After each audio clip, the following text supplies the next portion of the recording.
Lucas 1, quem achou, diga amém. Versículo 18, quem encontrou, diga glória. Perguntou Zacarias ao anjo: como saberei isto? Eu sou velho e minha mulher é avançada em idade. Respondeu-lhe o anjo: eu sou Gabriel, que assisto diante de Deus, e eu fui enviado para falar-te e dar-te essas alegres novas. E agora tu ficarás mudo. Diga comigo, e agora? Fala assim, ó, e agora? Por que o anjo disse e agora? Porque não era plano deixar ele mudo. Na mensagem que Gabriel vem entregar para Zacarias, que é uma mensagem boa, é uma mensagem nova, é novidade, é alegria. Olha o que ele disse: eu sou Gabriel, eu venho te trazer essas novas de alegria, de festa. Mas agora, por que agora?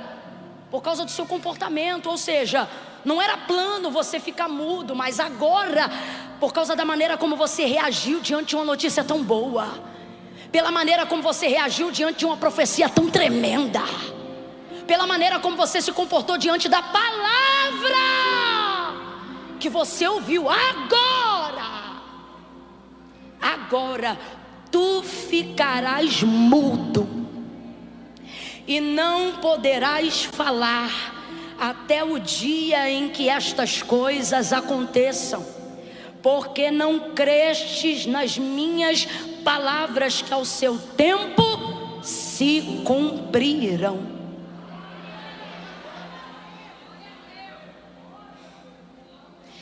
Eu quero declarar que tu vai ficar com a boca seca de dar glória, mas sem poder de fala, por incredulidade tu não fica. Fala assim comigo: eu vim concordar. Tá fraco, diga eu vim concordar. Diga eu vim concordar. Senta falando isso, eu vim concordar. Eu vim concordar.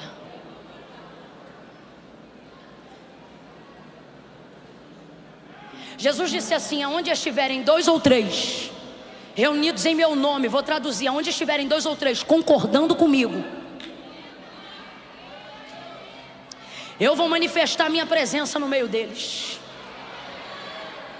Se tiver concordância, tem manifestação. Se tiver concordância, tem revelação. Ele sobe e de cima mantém a mesma aliança.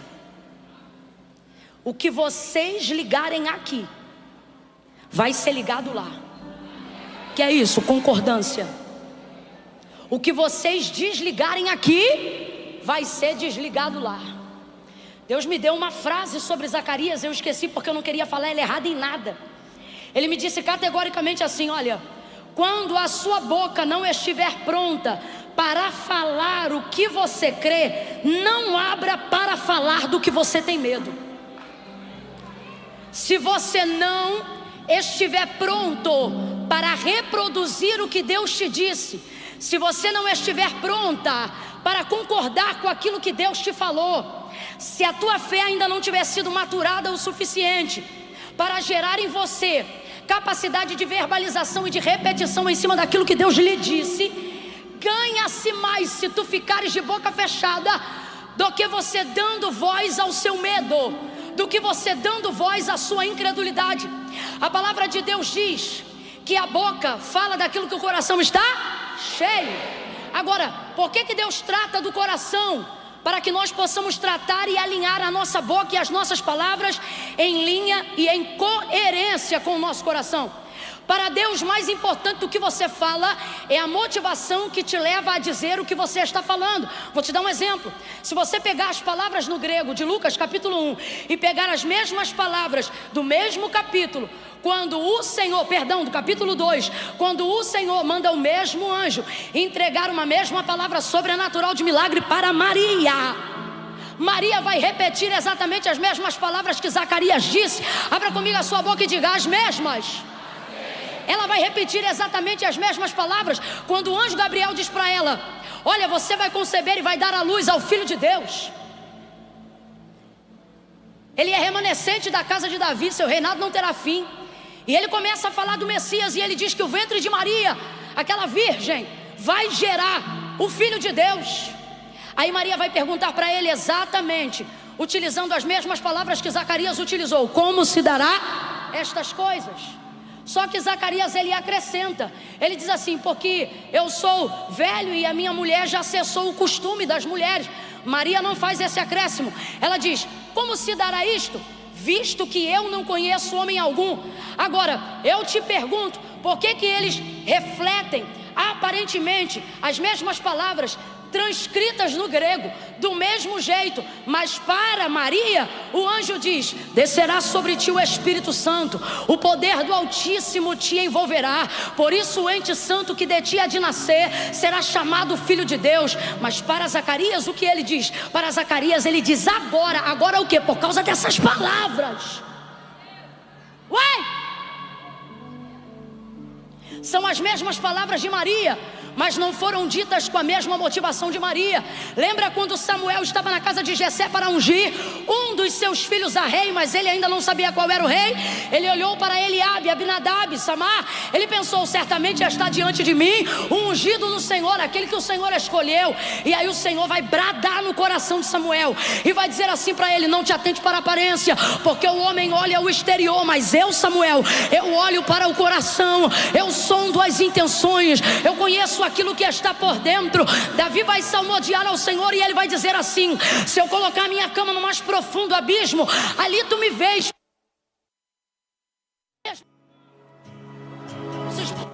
São exatamente a mesma coisa. E se eu subir até onde a alva, ou seja, a luz do sol é capaz de alcançar, ali tu também me vês e ali tu também estás. Porque, Senhor, tu me sondas e me conhece antes que a palavra venha em minha boca. Tu sabe o que está no meu coração.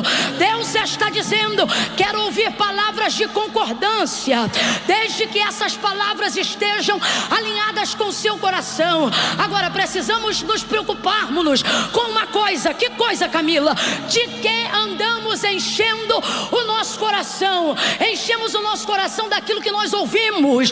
Completa para mim, para eu ter certeza que tu está acompanhando o raciocínio. Enchemos o nosso coração, a nossa mente, a nossa alma daquilo que ouvimos. Enchemos o nosso coração, a nossa mente e a nossa alma daquilo que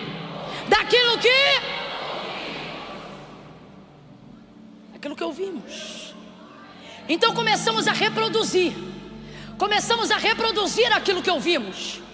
E na maioria das vezes, apesar de termos da parte de Deus palavras de vitória, promessas de triunfo, não damos voz àquilo que ouvimos de Deus, mas temos facilidade de darmos voz àquilo que ouvimos de nós mesmos. Manifestamos incredulidade através das nossas palavras. Veja isso, as mesmas palavras. Mas quando Maria pergunta como se dará isso, o que ela está dizendo é: o que eu preciso fazer para começar. Quando Zacarias pergunta isso, o que ele está dizendo é: não há nada que eu faça para isto acontecer. Ei, não, você não entendeu, eu vou falar de novo, abre essa mente. Quando Maria faz a citação dessas palavras, o que ela está querendo dizer é: o que eu preciso fazer para isto começar? Quando Zacarias faz uso das palavras, o que ele está dizendo é: não há nada que nós façamos para que isto aconteça. Para ela, Espírito Santo. Para quê? Para encher mais ainda, para gerar mais ainda, para crescer mais ainda. Para ele, vai ficar mudo, sentença, não fala mais nada. Agora veja, isso é castigo, isso é proteção. Quando suas palavras não concordam com o que Deus liberou, é melhor enrolar a língua para o lado de dentro da boca do que soltá-la para o lado de fora dos lábios. Porque sempre que você não dá voz ao que Deus disse, dará voz ao que alguém que não Deus te falou. Porque a língua é um músculo curioso. Já foi no dentista, tirou o tártarozinho? Ah, eu sei que tu tá com esse sorrisão aí de lente, ninguém diz. Mas antes disso entrar, o tártaro teve que sair. E tu voltou para casa vasculhando a língua em cada lugar onde o motorzinho do dentista passou. E por que você faz isso? Porque a gente fala, grosso modo, que a língua é o músculo mais curioso do corpo. Ela não consegue ficar calada dentro da boca, nem quando a boca está fechada. Ela se mexe o tempo todo. Por isso, a palavra de Deus diz pela boca de Tiago que ela tem o poder de ser inflamada pelo inferno, porque ela é mais apressada do que a capacidade de raciocínio. Membro curioso, se antecipa. Agora, aonde está o poder da vida? Na palavra. E aonde é manifestada a palavra? Através dos nossos lábios. Ezequiel capítulo de número 37, Deus vai entregar para Ezequiel a palavra. Vem comigo. Deus vai entregar para Ezequiel E ele diz assim, olha, no meio do vale de ossos que estavam cheios de ossos sequíssimos, ele diz assim, filho do homem, poderão viver esses ossos? Senhor Deus Jeová, tu sabes. Então profetiza, filho do homem. E aí Ezequiel não começa a profetizar. Deus começa a liberar a palavra. Só que ele não libera a palavra sobre o vale. Vem comigo, gente, redobra a atenção. Ele libera a palavra sobre Ezequiel. Deus não libera a palavra sobre o vale. Deus libera a palavra sobre... Agora eu te pergunto, teria a palavra de Deus mais poder na boca dele mesmo ou do que na boca de Ezequiel? Camila, não entendi. Vai entender. O texto diz que Deus vai para o meio do vale. Ou melhor, coloca Ezequiel lá. E ele não está presente em maneira onipotente ali, apenas onipresente, é uma visão. Aí ele diz assim, filho do homem, tu profetiza. E tu vai profetizar assim, ó. Assim diz o Senhor. Aí Deus entrega a profecia inteira que ele tem que profetizar. Quem ainda está comigo, diga amém. Quem ainda está prestando atenção, diga eu. Quem quer ir embora agora, diga eu. Vai. Foi sem querer, isso é prontidão, é língua, é curioso, lembra? Eu tenho certeza que animada desse jeito não quer ir. Só foi ela, tadinha. Não tem como. Então veja, Deus está liberando a palavra que é dele. Vem comigo. Deus está liberando a palavra que é? A palavra que é de Deus, ela tem poder porque ela é Deus. João capítulo 1. No princípio era o verbo, palavra. O verbo estava com Deus e o verbo era Deus. Nele estava a vida e a vida era a luz dos homens. A luz resplandeceu nas trevas e as trevas não prevaleceram contra ela. Então veja, Jesus é a manifestação em carne do Deus vivo que já estava desde que o mundo existe. Aonde Jesus está em Gênesis 1, Camila? No haja. Ele é o verbo vivo.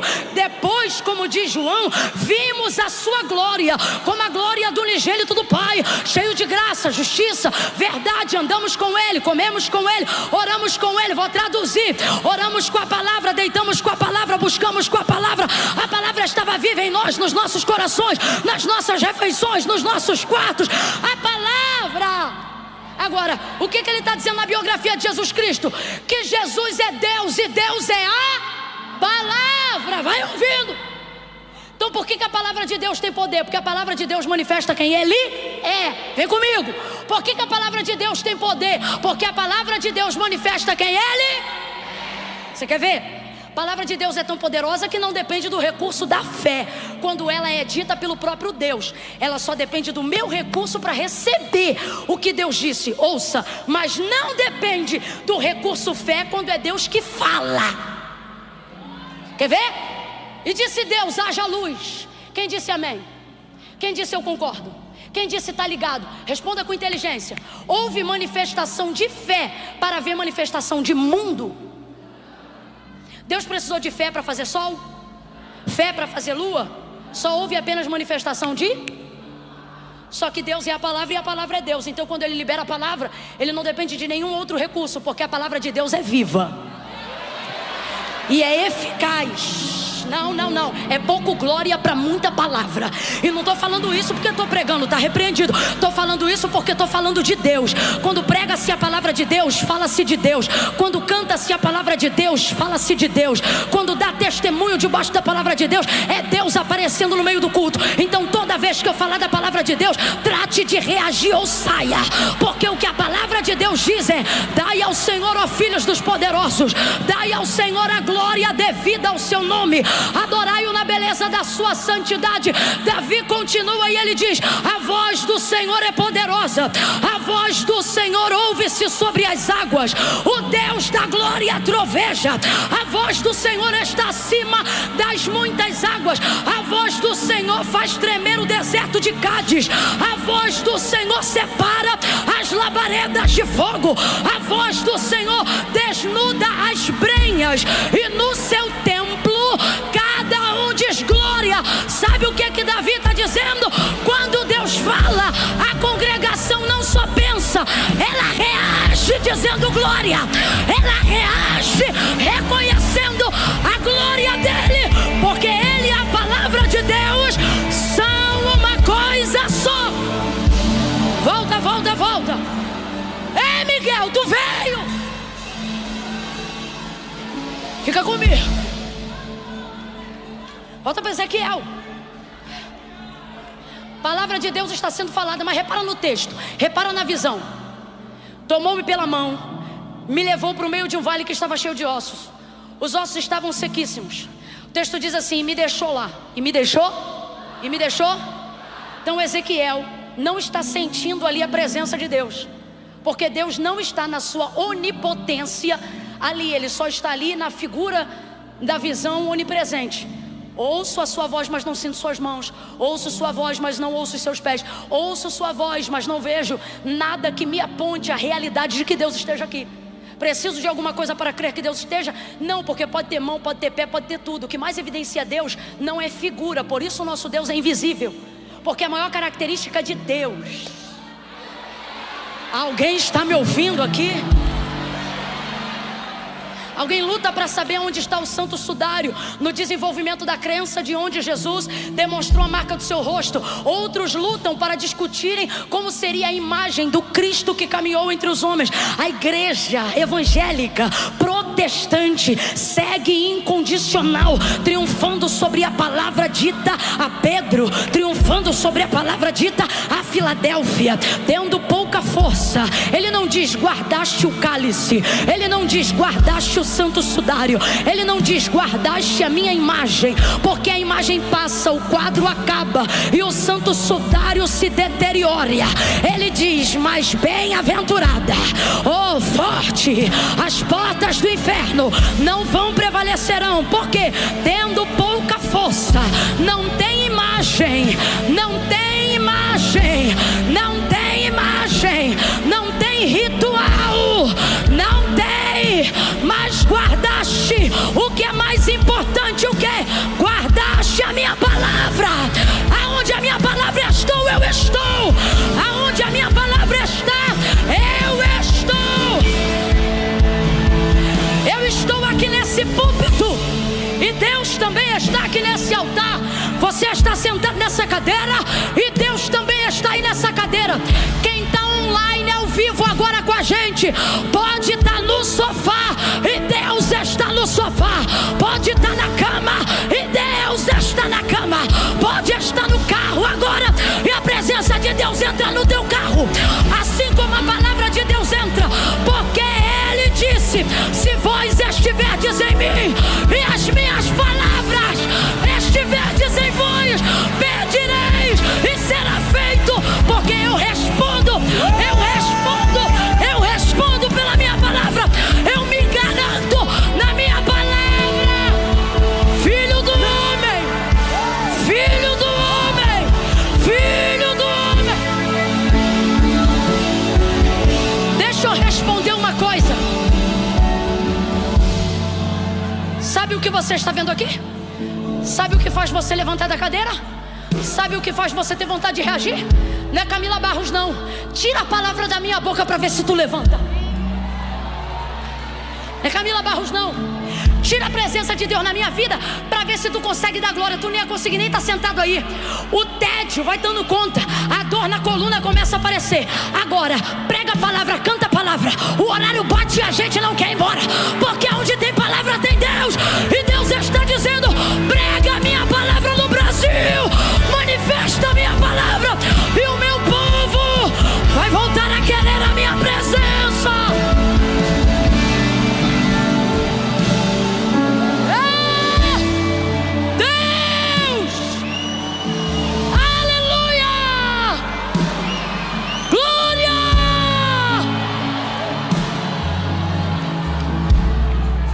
Aí veja, vou perguntar de novo. Seria porventura, presta atenção, seria porventura a palavra de Deus mais poderosa na boca de Ezequiel do que na boca do próprio Deus? Para pensar, vem na emoção não. Eu acabei de te dizer que na minha boca depende de fé, mas na boca de Deus não depende de nada. Gênesis é a prova disso. Deus deixa ele lá, porque se a palavra dele se manifesta onde ele está, não precisava Ezequiel profetizar. Quando ele dissesse assim, ó, filho do homem, imagina agora Deus na visão do vale, na onipotência, num anjo, numa maneira que aponte que a presença pessoal dele está ali. Imagine. Aí Ezequiel falando assim, tu sabes. Aí ele diz assim, imagina, ele não está lá dessa maneira. Eu quero que você, para depois não sair pregando coisa que eu não falei. Presta atenção, isso não está acontecendo. Me tomou, me levou pela mão e me deixou lá. Agora imagine que ao invés de deixá-lo lá, Deus fica ali na pessoa de um anjo. Quando ele pergunta ou demonstra, o que eu falo para isso acontecer? Imagine que Deus começasse a reproduzir essas palavras e dissesse assim, profetiza assim, filho do homem, vento dos quatro cantos. Enquanto Deus dissesse assim, ó, vento dos quatro cantos, o que ia acontecer? O vento ia soprar na hora, irmão, dos quatro cantos, soprava até de 5. Filho do homem, profetiza assim, ossos secos, ouçam a palavra do Senhor. Rapaz, quando Deus falasse isso no ambiente do vale, não ia precisar Ezequiel dizer nada, minha gente, porque a palavra sendo liberada onde Deus está, não depende de mais nada para acontecer. Quem está entendendo, diga amém. Agora volta comigo, me tomou pela mão, me levou e me deixou lá. Filho do homem, ele está fora do vale e botou o homem no dentro do vale. Filho do homem, poderão viver esses ossos? Senhor, tu sabes. Então profetiza, filho do homem. O que ele está dizendo? Libere sobre eles a palavra. Vamos lá, o que é profetizar? Liberar mas não é qualquer palavra. O exercício da profecia se destina originalmente, legitimamente, a capacidade que você tem de reproduzir com fidelidade aquilo que Deus disse. Profeta não inventa, profeta não averigua. Você tem tal coisa e aí entrega a profecia. Você é assim, entrega tal profecia. Irmão, o Deus, desculpa se você crê de outra maneira, mas eu não vejo esse respaldo na Bíblia. O Deus que entrega tudo não entrega metade. Quando é o assim diz o Senhor, não estou falando sobre declaração de palavra de fé, estou falando sobre o exercício da profecia, a capacidade de reproduzir com fidelidade e com legitimidade o que Deus falou. Aí ele diz, profetiza, mas ele não libera a palavra sobre o vale, ele libera a palavra sobre quem? Ezequiel, vem comigo. Ele não libera a palavra sobre o vale, ele libera a palavra sobre. Então eu não sei se Ezequiel está ouvindo a voz dentro da cabeça dele, ou se está ouvindo a voz do lado de fora. O que eu sei é uma coisa: a palavra de Deus só vai ganhar autoridade para levantar os ossos que estão no vale na hora que Ezequiel, e não o vale, na hora que Ezequiel receber e liberar a palavra. Parece simples e é, mas eu vou falar rasgado agora e você vai entender, e eu fecho em Zacarias. Não temos dificuldade de crer no que Deus fala. 80% das pessoas que estão aqui sem medo de errar não tem dificuldade de dizer amém para uma promessa. Mesmo que não seja pelo testemunho da sua vida, você passa a crer pelo que você já viu Deus fazer na vida de outras pessoas. Então o temor se apodera do teu coração, e mesmo que Deus entregue uma palavra muito impossível a você, você não diz eu rejeito. Normalmente você diz amém, eu creio, mesmo não crendo. E por que nós fazemos isso? Porque a palavra de Deus é digna de toda aceitação. Então não há em nós, depois de conhecer Deus e sua palavra, a capacidade de rejeitar o que ele falou. Ora, Camila, se você está dizendo que 80% das pessoas que estão aqui desenvolveram na presença dos cultos, na sua vida de oração, depois de terem entregado a vida para Cristo, a capacidade de concordarem, de receberem, de aceitarem, de acreditarem na palavra do Senhor, porque elas não estão vivendo milagres, porque os ossos não estão se movimentando, porque a coluna continua atrofiada, porque o marido continua cachaceiro, porque o filho continua sendo aviãozinho do tráfico. E aí você diz assim para mim: não, é porque tudo tem o seu tempo. Me mostre quando foi que a palavra de Deus associada à fé dependeu no Antigo ou no Novo Testamento de tempo para ser executada. O paralítico estava diante de Jesus e Jesus disse para ele: levanta, levanta, levanta. O texto não diz que ele disse espera, o texto diz que ele levantou. Ele disse assim: homem, tu queres ficar são? Ele diz: eu já estou aqui há tanto tempo e tento cair na água, quando o anjo move e não consigo.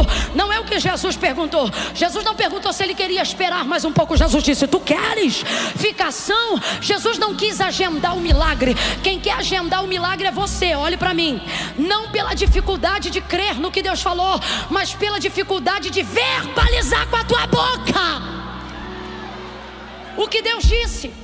E aonde o milagre é sentenciado? Quando eu concordo. Ligou na terra, ligou no céu, ligou na volta. O leproso chegou para Jesus e disse assim: se tu quiseres, tu podes me limpar. Jesus disse: eu quero. Falou amanhã.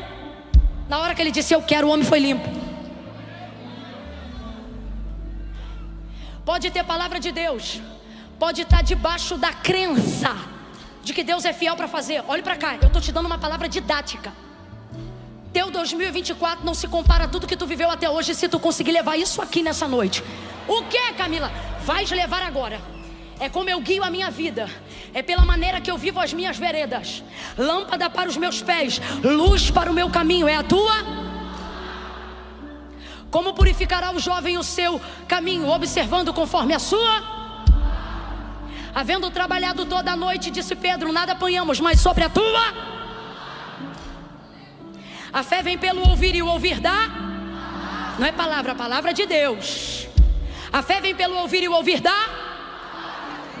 Deus está liberando palavra sobre você, mas você acha que a palavra tem que recair sobre o que você precisa. Deus está dizendo: não liberei palavra para o teu cachaceiro, liberei palavra para você liberar sobre o teu cachaceiro. Não, porque o compromisso de Deus não é com o endemoniado. O compromisso de Deus não é com quem está no pecado. O compromisso do cumprimento da palavra de Deus é com quem está debaixo da palavra de Deus. Mas qual é o problema? Você está no meio da circunstância e você espera que a palavra que Deus revelou a você se manifeste sobre o vale. Se Deus quisesse se manifestar sobre a crise da sua vida, Ele não se revelava a você, se revelava a crise da sua vida. Mas Ele se revelou a você, porque Ele está dizendo: se eu vou lá e faço, meu nome é glorificado e ninguém sabe. Mas se tu repete o que eu disse, todos saberão que fui eu que fiz, olhando para a tua vida. Mateus capítulo 15, versículo 21 em diante. A cananeia gritava atrás de Jesus, dizendo assim, ó: filho de Davi, tem misericórdia de mim. Vem comigo. Filho de Davi, tem misericórdia de... Vem, tem misericórdia de... Mas ela foi buscar a vitória para quem? Para a filha, porque a filha estava o quê? Endemoninhada. Fica com medo não, irmão, nós estamos indo para cima. Catuca teu irmão e fala: eu vou para cima. Não, catuca ele aí e diz: hoje é tudo ou nada. Hoje eu ouço ruído nesse vale. Hoje Zacarias para de falar incredulidade. Hoje eu saio concordando. Hoje ou eu saio crente, ou eu saio crente, mas incrédulo eu não fico nem mais um dia. Ela dizia: tem misericórdia de mim. Segura aí. Tem misericórdia de... Tem misericórdia de... Que minha filha está miseravelmente endemoniada. Sabe como é que ela recebeu vitória? Trazendo a atenção de Jesus para... e não para a filha. Porque quem está buscando é... e não é filha. Jesus não tem compromisso com o endemoniado. Jesus tem compromisso com quem está buscando a sua palavra, a sua direção e a sua resposta. Resultado? Por causa do clamor dela, quem recebeu vitória? Mas porque ela entendeu que antes da palavra vir sobre a filha, Jesus precisava liberar a palavra sobre. Teu vale está parado, e Zacarias estão ficando mudo, porque você recebe a palavra sobre você e não manifesta sobre a circunstância. E eu vou falar rasgado, não gostou, coma menos. Tu não tem dificuldade de crer que Deus faz, mas tu nunca completa a obra. Por quê? Você quer que a palavra de Deus recaia sobre a sua circunstância, e Deus está dizendo: não escolhi tua circunstância, escolhi